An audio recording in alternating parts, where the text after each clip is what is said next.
बहुमत ल्याएको राष्ट्रिय स्वतन्त्र पार्टीको बाचा पत्रको 23 नम्बरमा गरिएको बाचालाई हेरौँ है त एकपटक।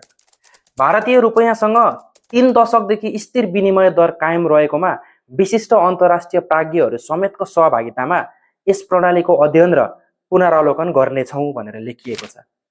अब अर्थात् यसलाई बुझ्दाखेरि चाहिँ नेपाल र इन्डियाको जुन करेन्सी एक्सचेन्ज रेट छ सेम भएको धेरै वर्ष भइसक्यो। अब यो चाहिँ सेम नभएर चेन्जेबल हुनुपर्छ है। अझै सजिलो बुझ्दाखेरि चाहिँ 100 भारुको 160 नेहरू कहिलेसम्म त भन्ने कुरा चाहिँ उठाएको देखिन्छ। यो पोइन्टले धेरैको चासो पनि खिचेको छ। 2082 पुस 18 मा नेपालमा 1 अमेरिकी डलर बराबर करिब रु 142 रुपैयाँ थियो भने त्यही वर्षको माघ 20 मा 143 रुपैयाँ अनि फागुन 18 मा 146 रुपैयाँ थियो। यसरी हेर्दा अमेरिकी पैसाको भ्यालु दिनदिनै चेन्ज हुँदो रहेछ भन्ने बुझिन्छ नि त, हैन त? तर भारतीय रुपैयाँ भने भारू 1 बराबर 1 रुपैयाँ 60 पैसा। त्यो भनेको अझै सजिलो बुझ्नको लागि 100 भारूको 160 रुपैयाँ नेपाली हुन्छ। यो रेट सन् 1993 देखि एउटै छ, अर्थात् करिब 30 वर्षदेखि उही रेट कायम छ। राजनीतिक दलको घोषणा पत्रमा मात्रै होइन, तपाईको मनमा पनि एउटा प्रश्न पक्कै उठ्छ होला। अरु देशको पैसाको रेट डेली चेन्ज हुने तर भारूको रेट चाहिँ चेन्ज नै नहुने, के यो रेट कहिले पनि तलमाथि भएको छैन होला त? अनि यो रेट फिक्स हुँदा नेपाललाई घाटा छ कि फाइदा छ होला त? यो सबै कुराको उत्तर आजको यस भिडियोमा खोज्ने प्रयास गर्नेछु। यसको उत्तर खोज्न हामी एकपटक इतिहास पल्टाएर हेरौँ है त। विक्रम सम्वत 1914 देखि विक्रम सम्वत 1987 सम्म नेपाली रुपैयाँ 1 भारतीय रुपैयाँ बराबर रु 1 रुपैयाँ 28 मा स्थिर रहेको थियो।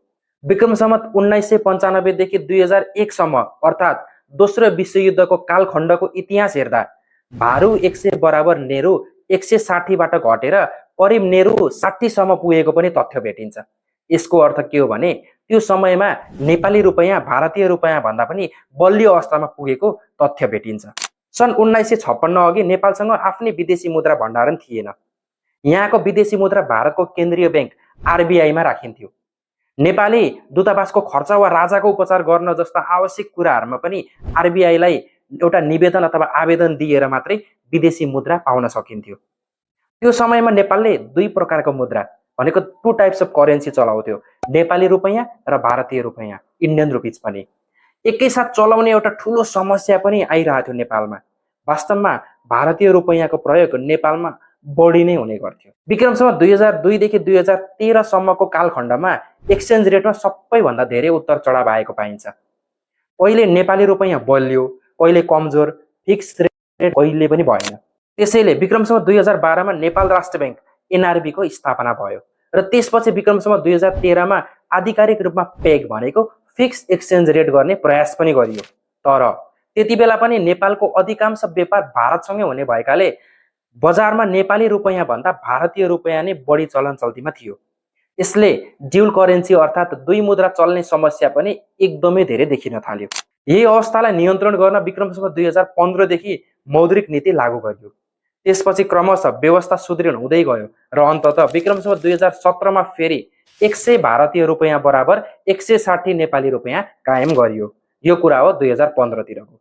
भारतमा भएका घटनाक्रम जस्तै सन् 1962 मा चीनसँग भएको युद्ध अनि 1965 मा पाकिस्तानसँग भएको युद्धका कारणले भारतमा ब्यालेन्स अफ पेमेन्ट भनेको भुक्तानी सन्तुलन एकदमै सङ्कट देखिएको थियो। युद्धका कारण सरकारको खर्च धेरै बढ्यो। त्यसमाथि भारतको निर्यात कम र आयात धेरै थियो। सोही समयमा खडेरी पनि परेकाले भारतले खाद्यान्न धरि विदेशबाट आयात गर्नुपर्ने स्थिति थियो। यही कारणले गर्दा भारतको विदेशी मुद्रा सञ्चित घट्दै गयो र अर्थतन्त्रमा पनि दबाव पर्यो। यसको प्रभाव स्वत नेपालमा पनि पर्यो, किनभने नेपाली रुपैयाँ भारतीय रुपैयाँसँग बाँधिएको पेग थियो। त्यसैले विक्रम सम्वत 2023 मा 100 भारतीय रुपैयाँ बराबर करिब रु 101 रुपैयाँ 55 पैसा नेपाली पनि कायम गरियो। त्यसपछि विक्रम सम्वत 2024 तिर सरकारले नेपाली रुपैयाँलाई भारतीय रुपैयाँ, अमेरिकी डलर र सुनसँग बाँधिएको पेग्ड व्यवस्था अपनायो। त्यतिबेला विश्वको मुद्रा प्रणाली सुन डलर मानक भनेको गोल्ड डलर स्ट्यान्डर्डमा आधारित थियो। त्यसैले धेरै देशहरूको एक्सचेन्ज रेटलाई चाहिँ सुनको आधारमा फिक्स राख्ने पनि गरिएको थियो। तर सन् 1971 मा अमेरिकी राष्ट्रपति रिचर्ड निक्सनले सुनसँग डलरको सम्बन्ध तोड्ने निर्णय गरेपछि विश्व अर्थतन्त्रमा ठूलो परिवर्तन आयो। यसले ब्रेटन वुड्स प्रणाली अन्त्य गर्यो र धेरै देशका मुद्राहरूको दर फेरि समायोजन हुन थाल्यो। यही अन्तर्राष्ट्रिय परिवर्तन र भारतीय अर्थतन्त्रको अवस्थाका कारण विक्रमसम्म 2024मा 100 भारतीय रुपैयाँ बराबर 135 नेपाली रुपैयाँ कायम गरियो। त्यो दरलाई विक्रमसम्म 2034मा पुनः परिमार्जन गर्दै 100 भारतीय रुपैयाँ बराबर 139 नेपाली रुपैयाँ पनि पुर्याइएको थियो। अनि सन् 1983मा नेपालले नयाँ व्यवस्था अपनायो। त्यसबेला नेपाली रुपैयाँलाई एकमात्र फरेन करेन्सीसँग होइन, धेरै देशका करेन्सीहरूको समूह ट्रेड वेटेड बास्केटसँग जोडियो।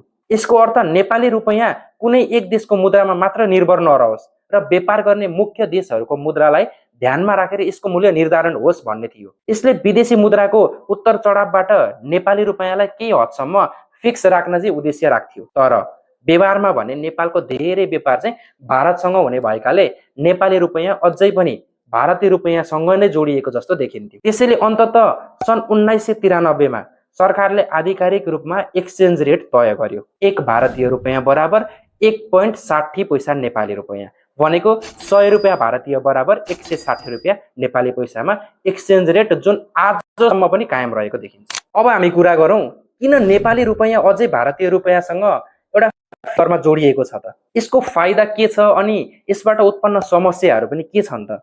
अनि के नेपालले स्वतन्त्र एक्सचेन्ज रेट पनि अपनाउन सक्छ त? नेपालले सन् 1993 देखि एक भारतीय रुपैयाँ बराबर 1 रुपैयाँ 60 पैसा नेपाली रुपैयाँ भन्ने स्थिर एउटा फिक्स रेटलाई चाहिँ राखिरहेको छ। यो केवल इतिहासको कारणले मात्रै होइन, यसको मुख्य कारण भनेको नेपालको धेरै व्यापार चाहिँ भारतसँग हुनु पनि हो। यो स्थिर दरको केही फाइदाहरू पनि छ है त। यसले मूल्यमा धेरै उतार चढाव हुन दिँदैन, सीमा पारको व्यापार गर्न सजिलो बनाउँछ र भारतमा काम गर्ने नेपालीहरूले पठाउने पैसा रेमिटेन्सको मूल्य पनि एउटा फिक्स रहन्छ, जसले गर्दा बजारमा एउटा ट्रस्ट पनि बिल्ड भइरहेको छ। तर अब फाइदासँगै समस्या पनि त छ। यो प्रणाली लागू हुँदाखेरि नेपाल राष्ट्र ब्याङ्कले आफ्नो मौद्रिक नीति स्वतन्त्र रूपमा चलाउन चाहिँ गाह्रै हुन्छ।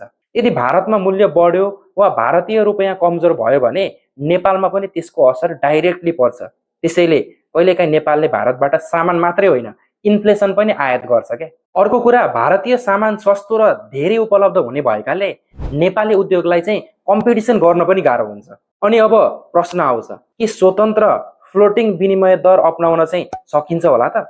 अब यसको उत्तर के हुन्छ भने, यदि पूर्ण रूपमा फ्लोटिङ गरियो भने नेपाली रुपैयाँको मूल्य बजारको माग र आपूर्ति भनेको डिमान्ड र सप्लाईले तय गर्छ। तर नेपाल सानो अर्थतन्त्र भएकोले रुपैयाँ धेरै अस्थिर हुन पनि सक्छ, अनि आयात महँगो हुन सक्छ र रेमिटेन्सको मूल्यमा पनि एकदमै धेरै उतार चढाव हुन सक्छ।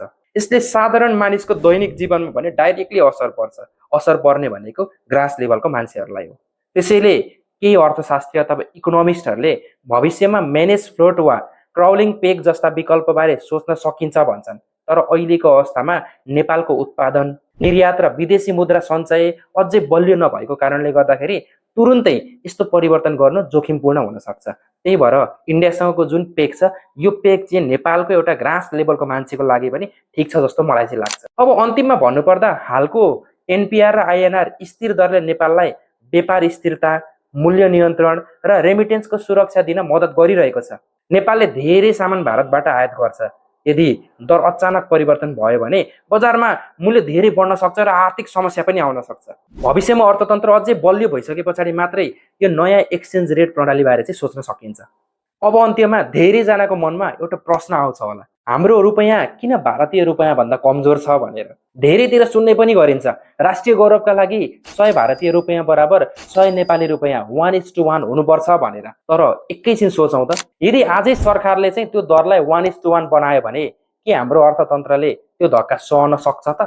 तपाईको राष्ट्रवादी भावनाले के भन्छ अनि त्यो सँगसँगै तपाईको खल्तीले चाहिँ के भन्छ त? त्यो पनि सोच्नु पर्यो नि। आजको सामग्री तपाईलाई कस्तो लाग्यो? यदि मन पर्यो भने भिडियोलाई धेरैभन्दा धेरैसँग सेयर गर्नु होला अनि लाइक गर्न पनि नबिर्सिनु होला। अनि मेरो च्यानलमा नयाँ हुनुहुन्छ भने च्यानललाई सब्स्क्राइब गरी छेउमा रहेको बेल आइकनलाई क्लिक गर्न नबिर्सिनु होला। तपाईको आर्थिक भविष्य सुरक्षित रहोस्। धन्यवाद।